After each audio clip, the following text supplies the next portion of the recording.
¿Qué tal? ¿Cómo están ustedes? Muy buenas tardes, bienvenidos al Especialista Responde. Vamos a hablar hoy día de cosas muy interesantes, sobre todo orientadas a nosotras las mujeres, exámenes que sí o sí nos tenemos que hacer y también algunos trastornos que podemos padecer. Pero lo más relevante es que queremos contar con la participación de ustedes. Estamos transmitiendo por Canal 24 Horas, por supuesto, pero también a través de nuestras plataformas y en Facebook Live. Nos pueden compartir comentarios y sobre todo mandar preguntas para que los especialistas con los que vamos a estar hoy día puedan responder sus dudas, tal vez darles algunos consejos. Cópiennos con @24Horas TVN y ojalá los vamos a estar llevando al aire y vamos a poner aquí también sus preguntas. Vamos a comenzar hablando con temas, como les decía, orientados particularmente a las mujeres y en este caso en el ámbito ginecológico. Los médicos nos aconsejan que realicemos anualmente exámenes preventivos para poder cuidar nuestra salud. Algunos de ellos, por ejemplo, la mamografía, el Papá Nicolau, para poder diagnosticar un cáncer mamario. También nos recomiendan que podamos realizarnos un autoexamen. ¿Cómo realizarlo? ¿Cuándo acudir a un médico? ¿Desde cuándo empezar a preguntarse por estos temas y a preocuparse? Todo eso lo vamos a resolver con la gineco-obstetra Elisa Orlandini de la Red de Salud UC Christus, que nos acompaña aquí en el estudio. Doctora, bienvenida. Muchísimas gracias por estar con nosotros. Hola, Carla, muchas gracias por la invitación. Quiero partir por este último aspecto.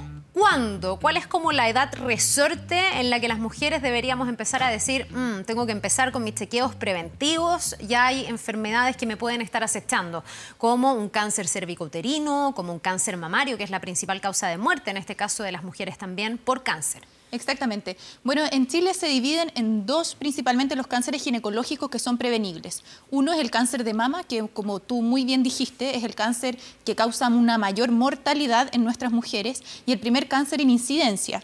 Y después, en segundo lugar, como cáncer ginecológico, está el cáncer cervicouterino. Ambos tienen pruebas que permiten hacer un diagnóstico precoz de la enfermedad y, por lo tanto, disminuir su mortalidad. Es decir, son cánceres que son curables cuando uno los detecta precozmente y ahí la importancia de hacerse estos chequeos. Nadie debiese, ninguna mujer, morir por un cáncer de mama y nadie debiese morir por un cáncer cervicouterino porque tenemos a mano herramientas para poder detectarlo a tiempo. Para el cáncer de mama no es tan así. Lamentablemente hay tipos de cáncer de mama que son muy agresivos y que pueden en el fondo desarrollarse entre un control y otro. Pero para el cáncer cervicouterino, este sí es prevenible cuando uno lo detecta precozmente y es uno de los pocos cánceres que detectado precozmente es curable. Ya, ¿cuándo nos preocupamos? Aquí el factor edad obviamente juega un rol. Juega un rol muy importante. El cáncer cervicouterino, el promedio de edad es a los 43 años, entre los 43 y los 45.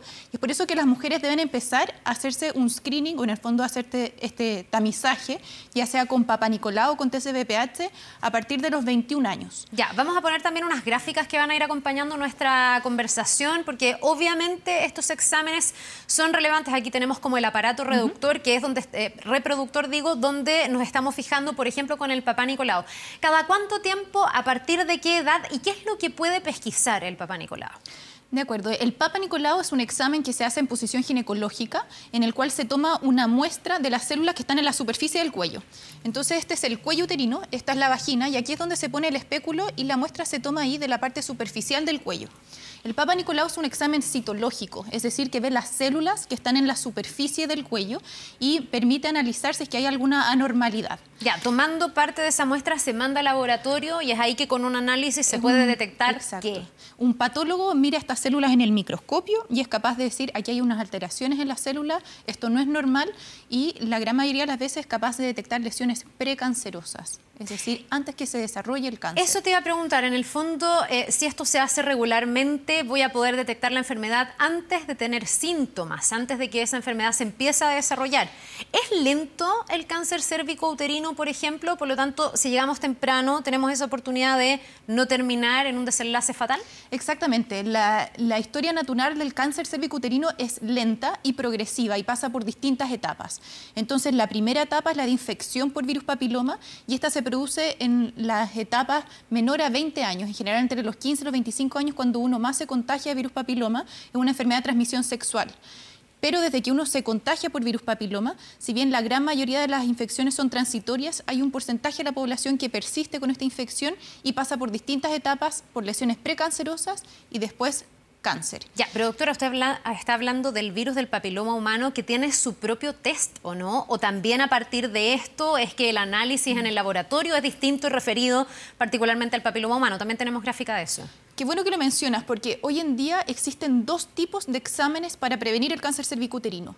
El más conocido y el que está implementado hace más años en nuestro país es el Papa Nicolau. Y que es el que los doctores generalmente piden, es el que normalmente llegado a una edad, piden, digamos. Exactamente, a partir de los 21, nuestra guía ministerial es desde los 25 a los 64 años, cada 3 años. El Papa Nicolau, la verdad es que la mayoría de las instituciones se hace a partir de los 21. Y es un examen que como examen único no es muy bueno, porque tiene una sensibilidad entre un 20 y un 50%. Ahora, como esta progresión desde infección por virus papiloma hasta cáncer pasan en promedio 15 o 20 años, es que el tomar repetidamente el Papa Nicolau permite detectar finalmente estas lesiones precancerosas, llegando como una sensibilidad de un 80%. Ah, es importante tener como esa radiografía en el tiempo, la evolución de la paciente. Un Papa Nicolau solo es un mal examen, es el Papa Nicolau de manera repetida. Pero eso es bien interesante desde el punto de vista de que, ¿cómo hago para tener ese seguimiento? ¿Voy siempre al mismo doctor? ¿Me preocupo de guardar cada uno de mis exámenes y cuando voy a un nuevo doctor le llevo el anterior para que tenga una vara de comparación? Si no lo tengo a mano, ¿cómo comparamos? Exactamente, o sea, mientras esté normal el Papa Nicolau, uno se lo puede repetir a los 3 años. Cuando ese Papa Nicolau está anormal, ese es un criterio para derivar a especialista y una evaluación más profunda del cuello y hacer exámenes más específicos. Pero siempre que el Papa Nicolau esté normal, es que uno se lo debe repetir cada 3 años. Usted decía dos tipos de exámenes. El Papa Nicolau, que es como lo más clásico, lo que más hemos escuchado, lo que los doctores piden y recomiendan. ¿Qué pasa con el examen específico para el virus del papiloma humano? ¿Es distinto a este o es con esta misma muestra otro tipo de análisis? ¿Cómo se hace cada cuánto? ¿En qué consiste? El test de virus papiloma es un examen que es más sensible que el Papa Nicolau y es un examen que se toma de la misma manera. En posición ginecológica se pone un espéculo y se toma una muestra también del cuello, pero es un examen molecular y se hace una técnica especial por PCR que es más específica y permite detectar la presencia de virus papiloma. Es decir, es un mejor predictor de desarrollar cáncer cervicuterino a largo plazo. Y la principal ventaja es que si uno tiene este test negativo, se lo puede repetir cada 5 años. Ah, ya, este tiene una ventana de tiempo mayor en el fondo que el Papa Nicolau, que debería ser cada 3 años cuando estoy normal, y otra prescripción en caso de que salga alguna alteración. Exactamente. Este es justamente el examen que estábamos diciendo, que hay específicamente para el virus del papiloma humano. Muchas mujeres dicen, no sé, a lo mejor ya tengo 35, ya tengo una pareja estable, ya pasó como la época de riesgo de contraer este virus del papiloma humano. Eso es absolutamente erróneo, ¿no? Erróneo, totalmente erróneo. Y qué bueno que lo menciones porque muchas dicen, ah, no, yo estoy casada hace 10 años, en verdad pareja única, pero como yo te mencionaba, la mayoría de las veces la adquisición del virus papiloma es precozmente, antes de los 25 años. Y si es que uno no se controla y no se hace estos exámenes de manera reiterada, disminuye la probabilidad de poder detectarlo precozmente. Entonces, aunque uno haya tenido una pareja única, igual se recomienda hacerse los exámenes con la misma periodicidad de que si uno haya tenido más parejas. Cuando contraes el virus del papiloma humano, ¿desarrollas un cáncer necesariamente? No necesariamente. La gran mayoría de las personas que se infectan con virus papiloma son capaces de eliminarlas de su cuerpo. Hay un porcentaje menor de mujeres que van a hacer que haya una infección persistente y después avanzar en el fondo en las etapas precancerosas hasta desarrollar cáncer. Vamos al cáncer de mama, la mamografía, el autoexamen, que son dos formas, pero que entiendo deben ser complementarias para poder pesquisar a tiempo el cáncer de mama. ¿Qué se hace primero? ¿Cuál es la recomendación? ¿La mamografía con la tecnología empieza a cierta edad, digamos, con mayor... fijándonos más y más periódicamente, pero también está súper a la mano el poder hacernos el autoexamen? Exactamente.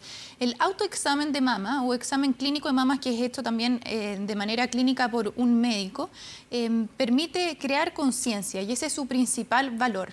La verdad es que el autoexamen de mama, es decir, que las mujeres se examinen las mamas rutinariamente, no ha demostrado disminuir la mortalidad por cáncer mamario. Al contrario, hay muchas veces que uno termina haciendo más exámenes y tomando más biopsias, haciendo más cirugías de más por el autoexamen.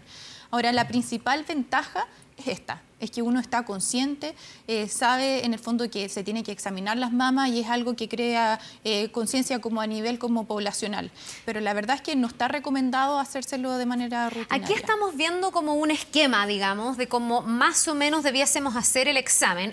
A lo mejor monito nos muestra mejor cómo debería ser este tacto. ¿Solo en el área de la mama debe ser este examen? He escuchado también, incluso asociaciones de mujeres que dicen, ojo con las axilas.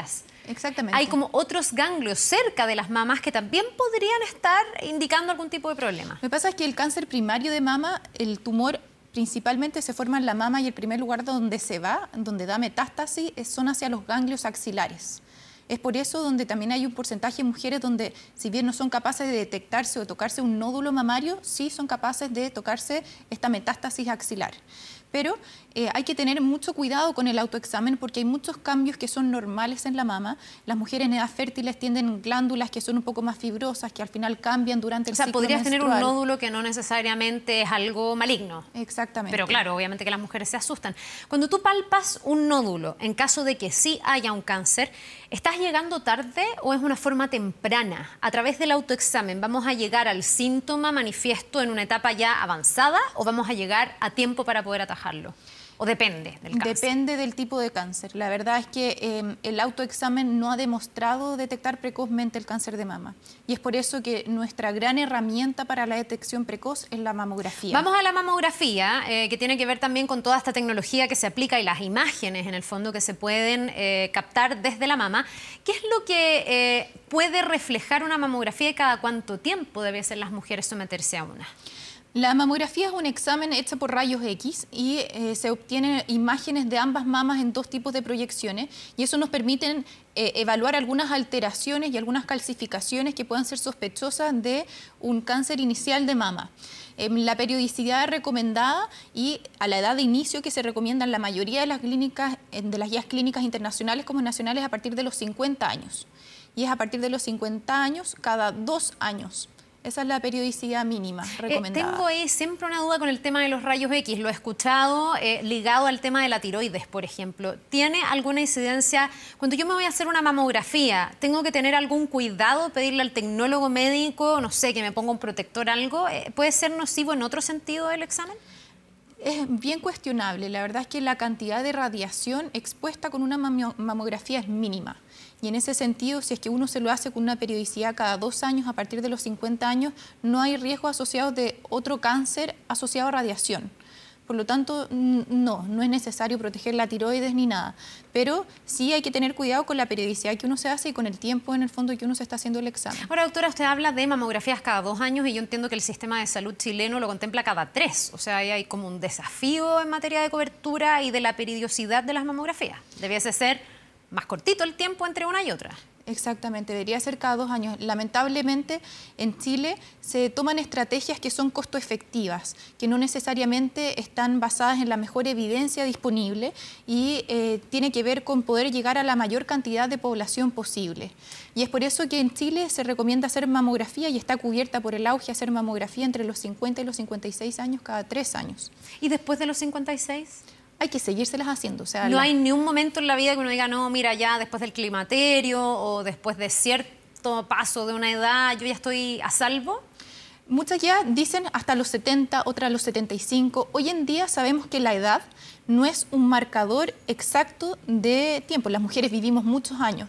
Entonces, mientras uno tenga una expectativa de más de 10 años, uno se debería seguir haciendo estos exámenes. Mira, aquí Paloma nos está comentando, dice, yo creo que desde los 30 hay que hacerse la mamografía. ¿Es bueno o es malo empezar anticipadamente? Yo me imagino que ahí también hay que tomar los antecedentes familiares. Exactamente. Todos estos exámenes que estamos hablando es para personas que tienen un riesgo promedio de desarrollar cáncer de mama o cáncer cervicuterino. En las mujeres que tienen riesgo aumentado de desarrollar cáncer cervicuterino, por ejemplo, las que tienen familiares de primer grado con cáncer de mama, familiares hombres con cáncer de mama, familiares con cáncer de ovario, peritoneo, porque hay un síndrome genético, en esos casos se recomienda empezar antes. Perdón, ¿qué sería de primer grado? En el fondo yo me preocupo, sí, mi mamá tuvo cáncer de mama, hermana, mi tía, ¿qué tan lejano? Porque yo creo que en cualquier familia de la gente que nos ve, hay alguna mujer que ha tenido o cáncer de mama, o cáncer de ovario, o cáncer de útero. El cáncer, lamentablemente, que es una enfermedad muy maldita, está muy presente. Y el cáncer de mama en particular, porque es el cáncer más frecuente. ¿Cuándo no me preocupa y cuándo sí me preocupa? ¿Qué tan cercano debe ser esa mujer u hombre que también sufren de cáncer de mama para que yo diga, puedo estar en el grupo de riesgo? La verdad es que cuando uno tiene un familiar de primer grado, es decir, madre, hermana, hija, es decir, con un grado de generación, o más de 2 o 3 familiares de algún otro grado, eso ya... Si tengo 3 tías o 2 tías que tienen cáncer de mama, me preocupo. O si tengo tías por lado y lado. Es sobre todo materno. Ah, ya. Sí. Ah, fíjate tú que eso yo no sabía. O sea, si la hermana de mi papá tiene cáncer de mama, voy a tener menos probabilidad o menos riesgo que si la hermana de mi mamá tiene cáncer. Exactamente. Ya, es interesante. Y en esos casos es más periódica también, o sea, parto antes, pero lo hago cada menos tiempo. Se parte antes, pero igual es cada 2 años la periodicidad. Sí, la periodicidad no cambia. Bien, vamos a ir con más preguntas. Vamos con Francesca Casinelli, que está justamente en nuestro Facebook Live. Estamos comunicados con ustedes, ya teníamos ahí la pregunta de Paloma, pero tú, Francesca, tienes otras preguntas también para la doctora. Cuéntanos. Hola Carla, ¿cómo estás? Sí, aquí en nuestro Facebook Live hemos recibido varias preguntas referentes al tema de hoy. Una en particular nos llama la atención. Una persona que nos pregunta si es que una mujer ha sido madre, ¿eso aumenta, disminuye o tiene algún efecto en las probabilidades de tener cáncer de mama? Muy buena pregunta, doctora. La verdad es que ser madre y sobre todo la lactancia materna es un factor protector para el desarrollo de cáncer de mama. Así que las mujeres que son madres y sobre todo las que tienen una lactancia prolongada, eso es un factor protector para el desarrollo de cáncer de mama. Lo que no cambia que tengan que igual hacerse el examen preventivo a partir de los 50 años cada 2 años. Claro, no te blinda. Exactamente. Puede no ser blinda. un factor protector, pero no es que no te vayas a enfermar. Exactamente. Ya, súper relevante. Otra ventaja más de la lactancia materna, que tiene un montón de otras ventajas. Un montón de ventajas. En algún momento estaremos también abarcando aquí en El Especialista Responde. Doctora, muchísimas gracias. La vamos a despedir de este espacio, pero usted se va a ir ahora, donde Francesca, a nuestro Facebook Live para poder seguir conversando con todos ustedes a través de nuestro sitio 24horas.cl. Si les quedó alguna duda, si hay algo que a mí no se me ocurrió, a ustedes sí. Si hay un caso puntual, a lo mejor concreto, de alguien que está enfrentando o alguna enfermedad o tienen dudas con estos exámenes, también lo pueden hacer a través de esa vía. Muchísimas gracias, doctora. Gracias. Que le vaya muy bien. Nos vamos a ir a una pausa, ¿sí? Vamos a la pausa y ya estamos de vuelta con El Especialista Responde.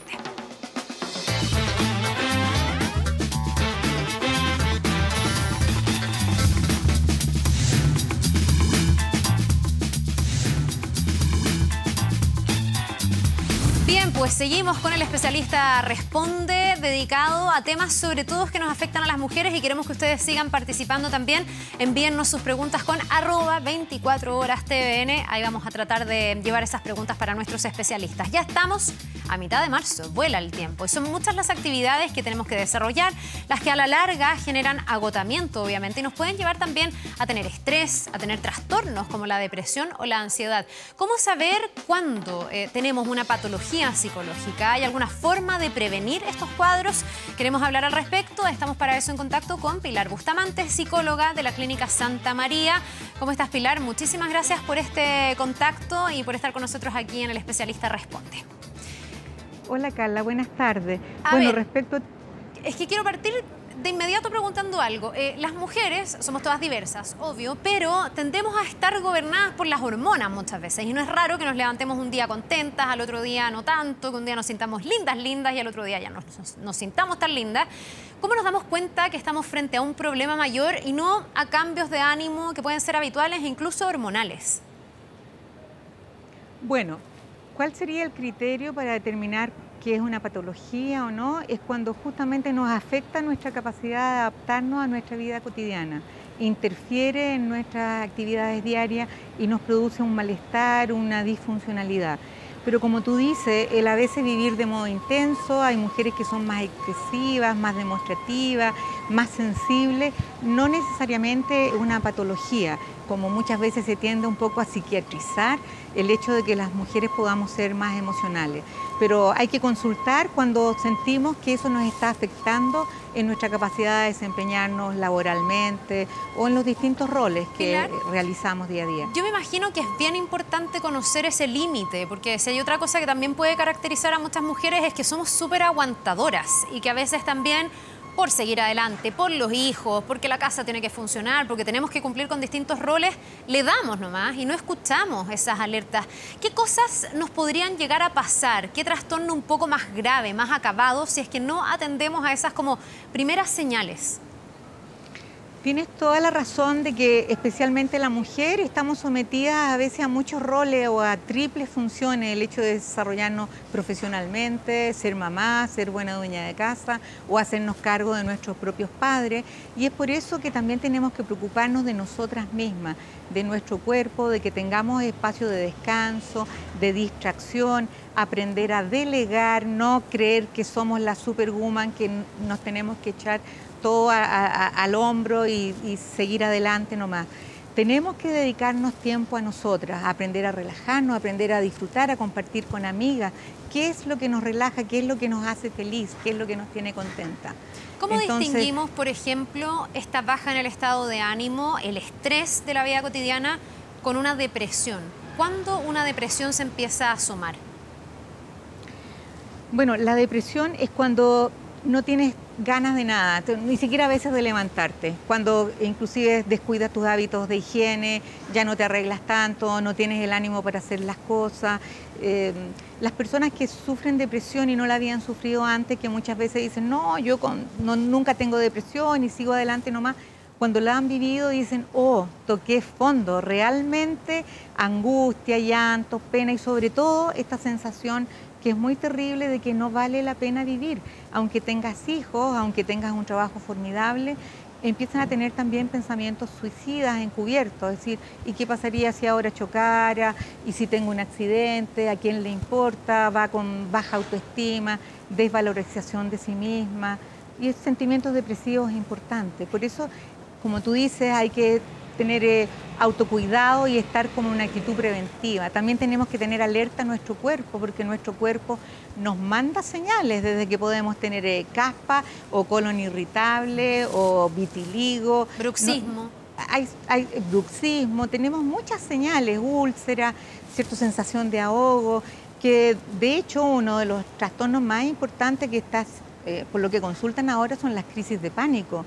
Es decir, que en 10 minutos tú, de ser una persona sana, tienes tal compromiso físico, tanta sintomatología, que tú crees que te estás muriendo, que te está dando un ataque al corazón. He escuchado a tanta gente que no cree mucho en eso, que dice, no, es una exageración, las crisis de pánico no existen, le está poniendo color, quiere tener una licencia.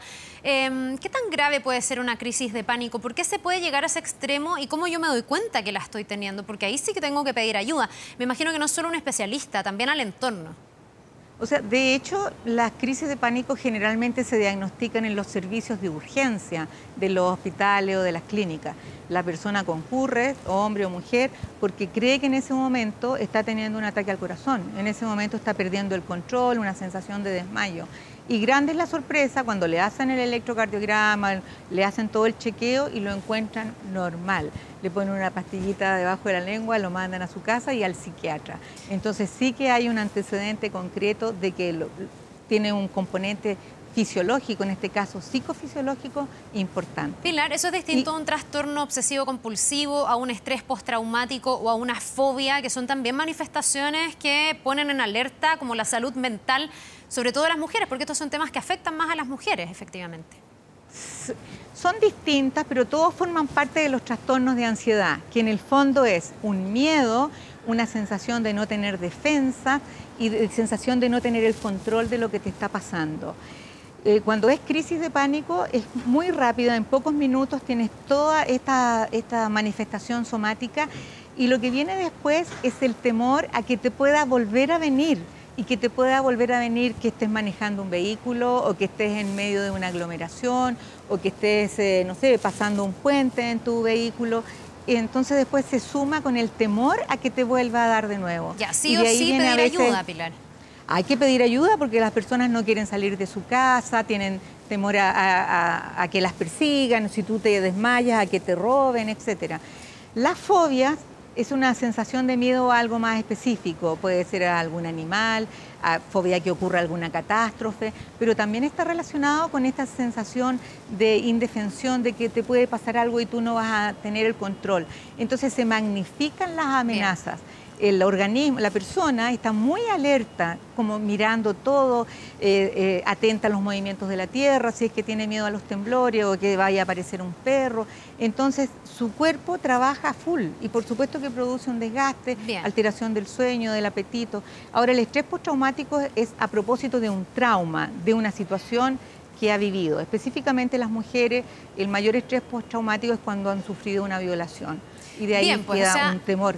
En definitiva, estar súper alerta a las señales que va enviando el cuerpo para no desatar ninguno de estos cuadros que Pilar nos ha ayudado a entender mucho mejor. Muchísimas gracias por este contacto y que tengas una buena tarde. Nos vemos. Muchas gracias a ti. Bien, pues y de esta manera estamos terminando esta edición del Especialista Responde. Vamos a estar permanentemente llevando nuevos temas para que ustedes, como lo han hecho hoy, participen junto a nosotros. Así que muchas gracias por habernos acompañado. Nos vemos.